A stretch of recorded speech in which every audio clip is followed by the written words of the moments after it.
Thank you very much, Mr. Chairman.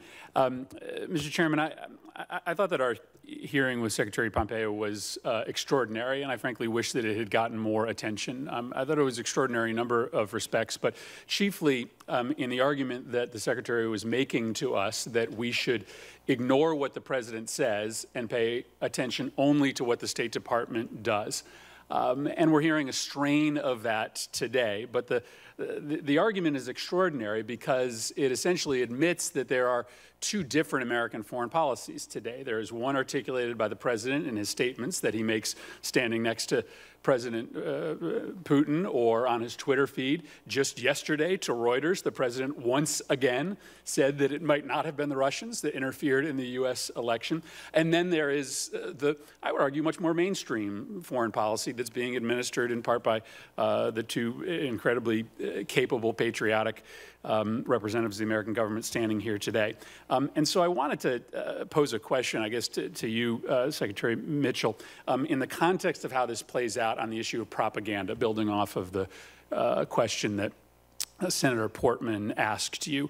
I thank you for the work that you've done to stand up the GEC while you're waiting for the transfer authority. You've gone and worked with Secretary Pompeo to find some money to get that up and running, and I agree that it's going to make a difference. But there was a really interesting poll from about a week ago in this country that showed that 43% of Republican voters believe that the President should have the authority to close news outlets engaged in bad behavior, which is reflective of this obsession, especially over the past few weeks, that the President has with what he calls the enemy of the people, which is a really, really terrible term given the fact that it is rooted in a Stalin-era a murderous campaign against journalists and anyone that opposed the Russian government at that point. And so I feel like you're doing some great stuff on the GEC. You're doing some innovative work to push back on Russian propaganda. But then the President is handing the Russian government a gift by his regular attacks on the free press, which seems to endorse the same kind of work that Putin is doing in his own country and around the periphery.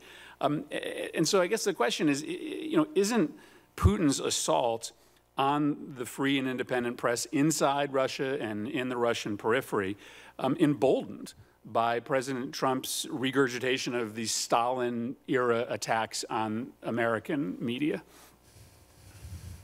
Thank you for your questions, Senator. Let me respond to the two things that I've heard you say. The first, I just want to push back on this idea that there is a strategy that's separate from the views of the President. This is the President's administration. This is his foreign policy.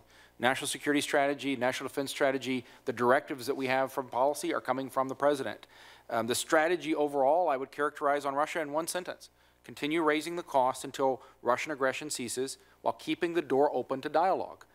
I think if you look at the last 18 months, that's exactly what we've done. I look at the President's efforts at dialogue within the context of an administration that's increasing defense spending by $700 billion, recapitalizing a nuclear arsenal, and has had 217, 222 sanctions to date on Russian individuals and entities. In contrast to a previous administration that sought dialogue, but did so while gutting our military, talking about global zero in nuclear weapons. So I think the context matters. I think the strategy documents send a very clear signal about what we're trying to accomplish vis-a-vis Russia, and I think it's the right approach. Right, but the President said yesterday that it might not have been Russia that interfered in the 2016 elections. That is not the policy of the U.S. State Department, right? But that's what the President said yesterday. I have a list in front of me with dates that I'd be happy to submit for the record of the instances on which the President of the United States has been very clear in attributing to Russia interference in our elections and pushing back on that interference. Got it, yesterday. But just tell me how it plays out in the context of propaganda, and specifically talk about whether you have any fears about what the President's rhetoric on the American free press being an enemy of the people has on your work. Because again, I think you're trying to do the right thing here and trying to work with us, but if you think it's no problem, tell me that it's no problem. Well, look, Senator, I mean, in point of fact, I'd like to be clear that what the President has said is not that the free press, quote, is an enemy of people. He has said that fake news is the enemy of the people. Yeah, clearly, New Yorker, New York Times, Washington Post, CNN, MSNBC. A healthy fourth estate is a fundamental bulwark of a representational republic. I think today's media, we would all agree, is unprecedentedly polemical. And the political debate in this country has gone beyond the pale of what we've seen on the part of the media in a very long time. That's part of a healthy democracy. If what you're asking me to do is comment on politics, I'm going to stick to my job, which is policy. Thank you, Mr. Listen, I don't want to lead you down this road because I frankly know what you believe. I know that you don't believe that the press is the enemy of the people. And I just want to make sure that this committee understands that we got a tough job trying to give you the resources while your work is being compromised by the statements of the president. So again, I think we're all very appreciative of the work that you're doing.